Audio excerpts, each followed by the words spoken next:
the anaconda choke, what I need is I need to work this arm all the way across his body.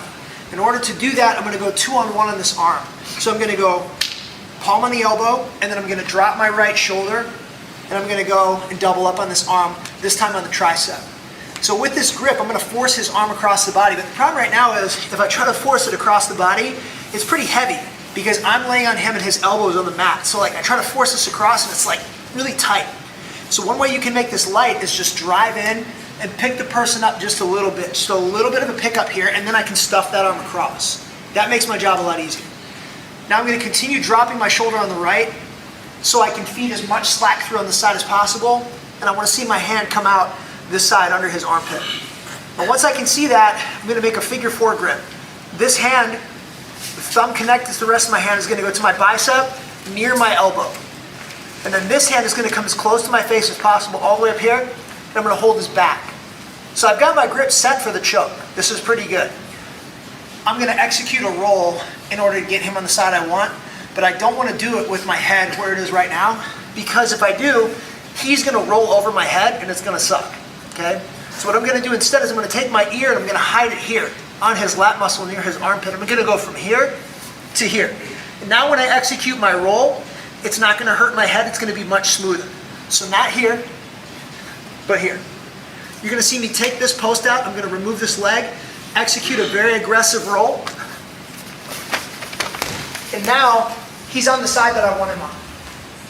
Being on this side makes it much easier for me to compress his head and his neck to his chest. Okay? So I got a tight grip, good body positioning. I'm already going to start my squeeze. I'm bringing my elbows together and then crunching everything down to my chest. So I start that squeeze, and then I'm going to start walking close to Joe.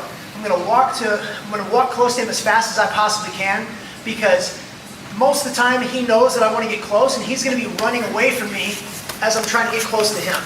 So my ultimate goal would be to get close to him and hook his leg so he can't run away from me anymore. But the reality is usually it's a race into the choke without the leg hooked. And most of the time, if your squeeze is good, you know where you're going and you go fast, you're going to win this battle. So I'll go from here, initiate my squeeze, walk close, bow my chest, and get my tap.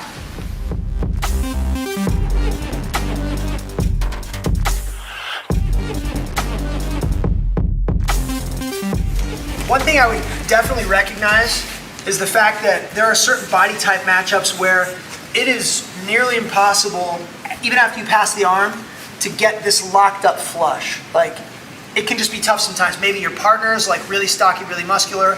Maybe you are, maybe both of you are, and it's hard to get that lock, okay? Or sometimes the person will hide this arm like around your waist, so he brings it around here. Now it's like, it's a tall order to pass this, right? So in either of these situations, either he hides it around the waist or it's here on the inside and I just can't seem to get it locked up, I'm just going to go for an arm-in guillotine instead. So what I'm going to do is instead of creating a figure 4 grip here, I'm just going to go take this hand and I'm going to think about bringing this like more like wristwatch on the trachea rather than like really deep feet. So I'm actually going to retreat this a little bit and I'm going to bring wristwatch to the trachea. This is going to now fish through a little farther, but I'm still holding classic guillotine grip, okay? So I've got my non-choking hand over my choking hand, and now I've got a really good bite on his neck for a different type of choke. So what I'm going to do is I'm going to think about bringing my hands up really far to my sternum. So my hands are going to come up like this, up the sternum, close to my chin if possible. Then I'm going to close both of my elbows down, okay? So this squeeze is very specific. If I am too high, like we talked about before, and I try to do that, I try to bring my hands up to my chin through my sternum, I'll never get a good bite on the neck. But if I shift down like this, like again, shoulder closer to the back of the neck, this is much better. I bring my hands up, close my elbows tight. Now I'm going to take a big step to the outside, and I'm going to sit to my inside hip and shelf my right shin across his waistline. So I'm going to do this nice and slow. Big step, make sure that squeeze is perfect, shelf the shin across the waistline, and I fall at an angle. If he flattens me onto my back, good, walk me square, this is bad for me. So I want to use my inside foot to keep him pushed off toward this side so I can stay on that nice angle, okay?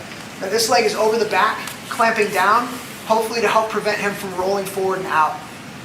So I can't emphasize enough, try to bring your hands all the way up past your sternum to your chin, close your elbows. You want to create a big bend in your body toward the guillotine side. So toward my right side, I want to arc and bend my body, and then what's very counterintuitive, I don't want to stretch him away and straighten up because his head will actually start to slip out.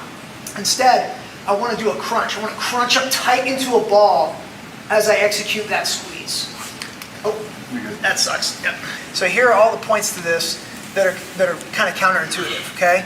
Number one, bringing the hands up toward your chin, closing your elbows down, and then after you've done that, staying in that angle where you're on your inside hip, and then I'm going to crunch to the side, and then I'm going to crunch forward like I'm doing a sit-up.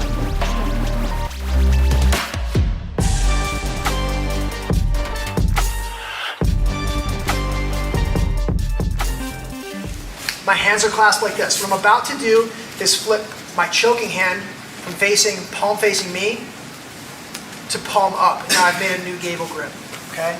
So we go from here, I flip my grip, and then I take my little wrestler shot around the side, change the way my hips are facing, and now this is my threading arm. It's no longer my choking arm, it threads through, and I clamp my forearm down across the back of his neck for a 3/4 Nelson position. This is a really nice control position for me. So think of this as like your forearms are like a pair of scissors on the person's neck. I don't want this one floating out here because he can loop his head out. See? I want to keep this flush and parallel with my other forearm, pinching tight on the neck. So I'm not perpendicular to him. What I want to do is use this grip to turn him onto his side. So I'm going to raise my bottom arm and I'm going to hammer down with this top scissor blade and I'm going to turn him. Now, as I turn him, I want to follow this shoulder with my chest. So I don't just turn him and sit here because he's just going to move away from me. I'm going to turn him and my sternum follows that shoulder. So I walk with him into side control. Okay. Clear so far? Not bad, right? Okay, so here we are. I'll use this position to wear out a stronger person's neck. So what people do, they get pancaked to their side like this. What does he want to do? He wants to get back up.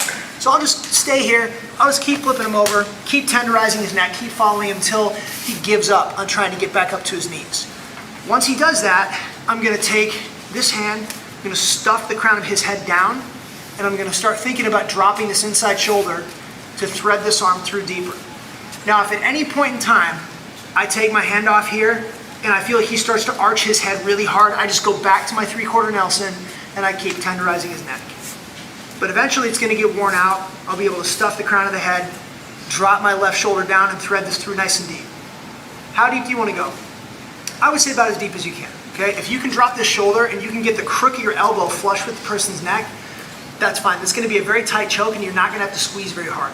Some people actually prefer to have their forearm, the blade of their forearm on the neck because it produces a different type of choke. It's okay too. That's kind of preferential and it depends who you're choking, what their body type is, what your body type is. Okay? So once we get to this position, just like the anaconda, our objective is to lock this figure 4 grip. So left hand goes to my right bicep, right hand is going to go high on the back, close to my head. Now I really like the sprawl finish, which means I'm going to squeeze my elbows together into my chest, just like we do for the rear naked choke, just like we did for the anaconda choke, and then I'm going to get my knees off the mat, melt all my weight into his shoulder and chest, take a big deep breath in, and get my tap, okay? Very low energy expenditure for me. Some people like to sit their hips through, face the person and run close. I prefer just to finish in the sprawl. You can get to this point against, I would say, pretty much any person of any build you can get here.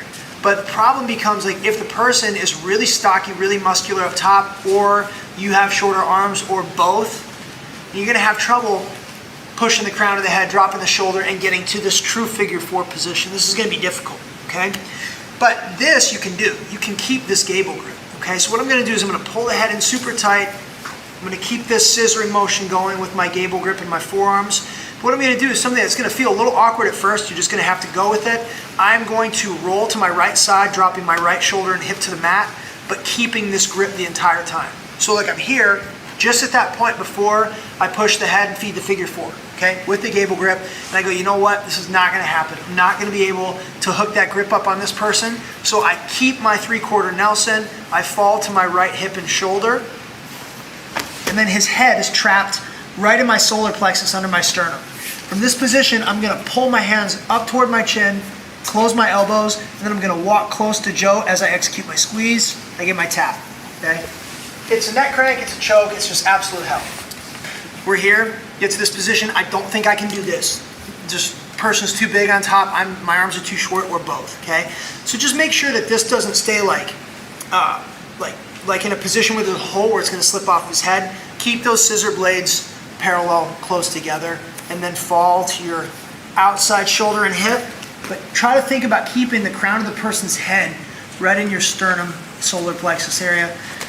Bring your hands up toward the throat, close your elbows, slowly walk close to the body as you take a big deep breath and arch your hip, and you'll get your finish.